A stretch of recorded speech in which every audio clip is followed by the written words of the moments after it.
दोस्तों नमस्कार। Corona virus के जो संकेत हैं, अब ऐसा लग रहा है कि वह भारत से अब गायब होने वाला है। दिन प्रतिदिन केस कम होते जा रहे हैं, लेकिन कुछ विशेषज्ञ अभी भी आशंका जाहिर कर रहे हैं कि भारत में तीसरी लहर आएगी और उसकी भविष्यवाणी अगस्त से दिसंबर महीने के बीच में की जा रही है। बड़ों ने तो वैक्सीनेशन कर लिया, बड़ों ने वैक्सीनेशन करके अपने आप को बहुत हद तक सुरक्षित कर लिया है। फिर भी कई लोगों ने अभी भी वैक्सीनेशन कंप्लीट नहीं किया है। उन लोगों से भी विशेष अनुरोध है कि वे अपना फुल वैक्सीनेशन जरूर करें।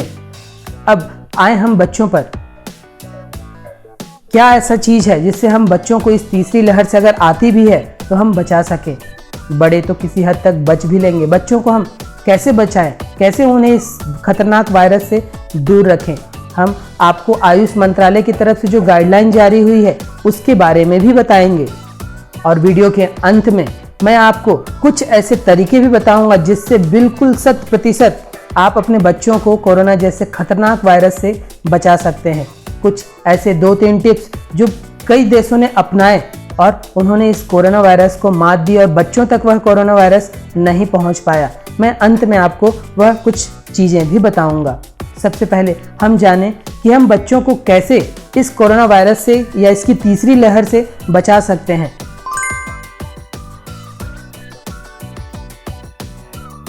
तो आयुष मंत्रालय की तरफ से जो गाइडलाइन जारी हुए हैं, वैसे तो यह बड़ों के लिए भी है, लेकिन बच्चे विशेष रूप से वे कमज़ोर होते हैं। हालांकि ऐसा देखा गया है कि कोरोना वायरस ने बच्चों को उतनी चपेट में नहीं लिया है जितने एडल्ट को लिया है।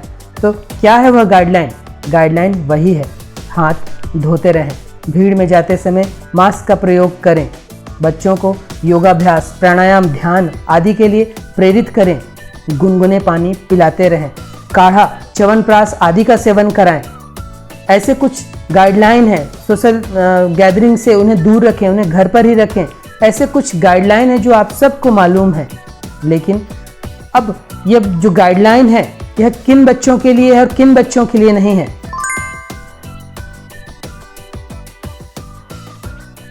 विशेषता यह सभी बच्चों के लिए है, लेकिन कोरोना वायरस का यह तीसरा लहर किन बच्चों को अपने चपेट में ले सकता है और किनके इसकी चपेट में आने की डर ज़्यादा है?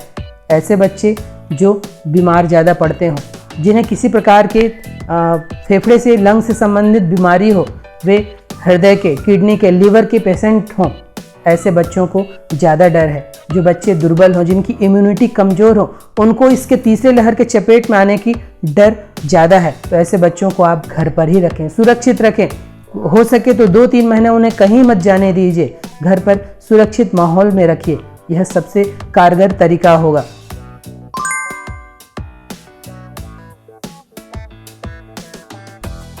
फिर सभी बच्चों को पौष्टिकता से भरा खाना खिलाएं। Vitamin C, zinc, vitamin D सूर्य की धूप में रखें।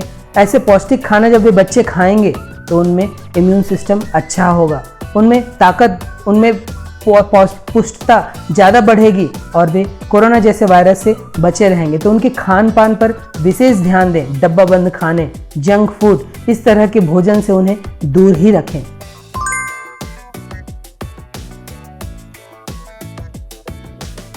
जल्द ही बच्चों के लिए भी वैक्सीनेशन आने वाली है। कई देशों, अमेरिका, कनाडा, इंग्लैंड आदि देशों ने तो बच्चों के लिए वैक्सीनेशन प्रारंभ भी शायद कर दिया है, लेकिन यह भारत में भी अभी ट्रायल फेज पे है और जल्द ही बच्चों के लिए भी वैक्सीन आ रही है। लेकिन जब तक वैक्सीन नहीं आती तब तक हम इन तरीकों से बच्चों को बचाए रख सकते हैं। साथ ही मैं आपको 3 ऐसे टिप्स देता हूँ जिससे आपके बच्चे बहुत हद तक 99% तक इस कोरोना वायरस से बच सकते हैं। तो आइए जानते हैं वो क्या टिप्स हैं।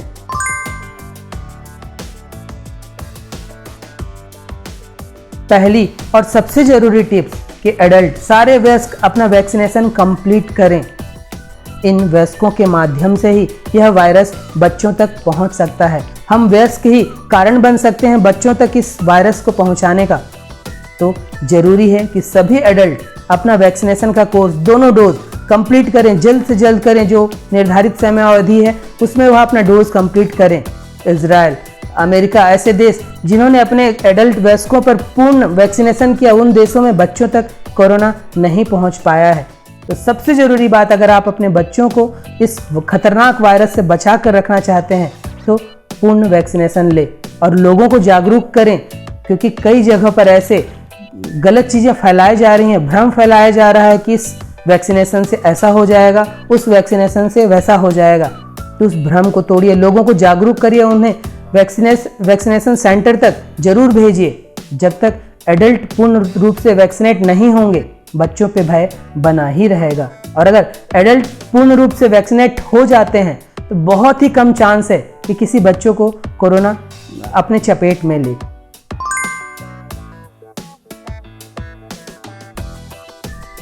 दूसरा टिप, और वह बहुत ज़रूरी टिप है, केवल बच्चों के लिए ही नहीं, यह बड़ों के लिए भी है।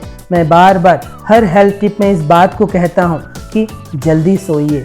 इतने भी मॉडर्न, इतने भी आधुनिक मत बनिए, जल्दी सोइए। कम से कम अपने बच्चों को जल्दी सुलाइए। आपको जो करना है करते रहिए, आपका जीवन है, आपको जीवन जैसे बिताना है, रोगमय बिताना है तो आप स्वागत है। आप रात भर जगते रहिए, रात भर मोबाइल चलाते रहिए, अपने काम को रात भर करते रहिए, लेकिन भगवान के लिए बच्चे भविष्य हैं, उनके साथ खिलवाड़ मत करिए। वे आने वाले समय के, देश के भावी विधाता हैं, उनको बचा कर रखिए, उनको सही चीज़ दीजिए, उन्हें जल्दी सुलाइए, जल्दी उठाइए, सुबह की हवा में उन्हें घुमाइए, सुबह की हवा में उन्हें कोई भी व्यायाम, अगर वह योग हो जाए, ध्यान हो जाए, प्राणायाम हो जाए तो बहुत ही अच्छा है। जल्दी सुलाइए, जल्दी उठाइए, फिर बहुत कम चांस है कि उन्हें कोरोना वायरस अपनी चपेट में ले लेगा। आपको अगर जगना है, जगते रहिए, लेकिन अगर आप भी अपने स्वास्थ्य को सुधारना चाहते हैं, आप भी इस जीवन को पूरे उत्साह उमंग के साथ जीना चाहते हैं, तो सुबह जल्दी उठिए, रात में देर तक मत जगिए। यह क्योंकि जैसे ही आप देर रात तक जगते हैं, एक रात की जगना आपके इम्यून सिस्टम को बहुत कमज़ोर कर देता है। सोचिए, एक रात का जगना, तो आप कितनी रातें जगते हैं, कितनी रातें आप 9, साढ़े 9, 10, 11, 12 बजे तक जगते रहते हैं। तो सोचिए आपके इम्यून सिस्टम का क्या हाल होगा। फिर क्यों नहीं आपके शरीर में दर्द, क्यों नहीं आपको बार बार सर्दी खांसी, क्यों नहीं बार बार आपके शरीर में कई प्रकार की व्याधि होगी। तो आप भी जागरूक बनिए और आपको देखकर आपके बच्चे सीखते हैं। जल्दी सोइए, जल्दी सोइए और जल्दी सोइए, यह मैं बार बार कहूँगा। और अपने स्वास्थ्य, अपने बच्चों के स्वास्थ्य को भी अच्छा बनाइए।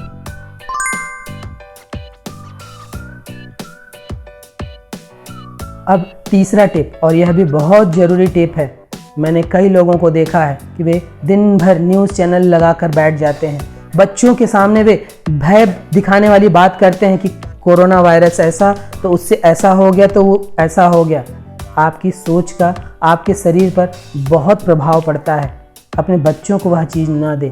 फिर मैं कहूँगा, आपको जो करना है बिल्कुल करिए, लेकिन बच्चों के साथ खिलवाड़ मत करिए। उन्हें न्यूज़ चैनल मत देखने दीजिए, उन्हें न्यूज़पेपर मत पढ़ने दीजिए, क्योंकि इसमें अधिकांश नकारात्मक चीज़ें ही होती हैं। उनके मन में भय मत जाने दीजिए। एक बार आपके कॉन्शियस माइंड में कोई चीज़ चली गई तो वह होकर रहती है, और बच्चों का मन चिकने मिट्टी, चिकने कच्चे घड़े की तरह होता है। उनके भीतर अगर वह चीज़ चली गई, वह भय चला गया, तो चांस है कि जिसको कोरोना वायरस ना भी चपेट में लेता, वह बच्चे चपेट में आ जाएं, क्योंकि आपके मस्तिष्क का आपके शरीर पर बहुत प्रभाव पड़ता है। तो सकारात्मक बनिए, परिवार में बच्चों के बीच में सकारात्मक बातें हों, नकारात्मक बातें आपके जीवन में स्थान न लें, इसका विशेष ध्यान दीजिए। जिस घर में माता पिता पूर्ण रूप से सकारात्मक होते हैं, वहाँ के बच्चे अलग ही नजर आते हैं। उन बच्चों का आत्मविश्वास अलग ही होता है, और जहाँ सकारात्मकता होगी वहाँ अच्छी ऊर्जा उत्पन्न होगी, और अच्छी ऊर्जा उत्पन्न होगी वहाँ का सब कुछ शुभ ही होगा। वहाँ साक्षात देवता निवास करेंगे, और जहाँ पर नकारात्मकता होगी वहाँ पर बीमारी, व्याधि, दुख, पीड़ा, अपमान, इस तरह की चीज़ें आएंगी ही आएंगी। तो अपने घर परिवार का विशेष ध्यान रखिए कि वहाँ सकारात्मक ऊर्जा रहे।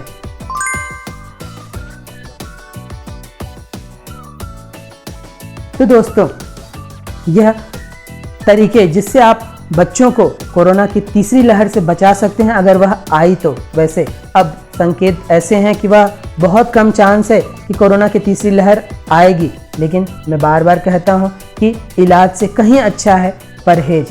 आप अपने बच्चों को और खुद को तीसरे लहर से उसकी चपेट में आने से बचा सकते हैं। इन तरीकों को अपनाइए। आयुष मंत्रालय ने जो गाइडलाइन जारी किया है उसको पूर्ण रूप से पालन करिए और अपने हेल्थ को अच्छा बनाइए। जल्दी सोइए, पौष्टिकता से भरा खाना खाइए, योग, प्राणायाम, ध्यान, किसी भी प्रकार के व्यायाम को जगह दीजिए। बच्चों को भीड़ वाली जगह में जाने से रोकिए, यात्रा करने से बचिए। इन तरीकों को अपनाइए।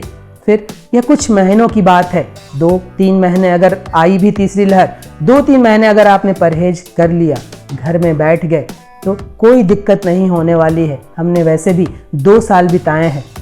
अब कुछ महीने हम अगर गुजार लेते हैं तो इस कोरोना वायरस को हम पूर्ण रूप से हरा सकते हैं। सभी वयस्कों से मेरा यह भी अनुरोध कि अपना पूर्ण वैक्सीनेशन ले। गांव के महिलाओं पुरुषों को भी मेरा विशेष अनुरोध कि वे किसी भ्रम में न आएँ, किसी लोगों के फैलाए गए भ्रम में, उनकी बातों में ना आए और अपना पूर्ण वैक्सीनेशन का डोज लें। वह आपकी सुरक्षा के लिए है। बड़े बड़े देशों ने अपने सभी वयस्कों को पूर्ण वैक्सीनेट कर लिया है। इस कारण उन देशों में बच्चों तक यह कोरोना की तीसरी लहर नहीं पहुंची है। अब हमें भी ज़रूरत है कि हम भी जागरूक बने और हम पूर्ण वैक्सीनेशन लें, इन स्वास्थ्य संबंधित नियमों का पालन करें। फिर हम कोरोना ही नहीं, ऐसे तमाम वायरस को हरा सकते हैं।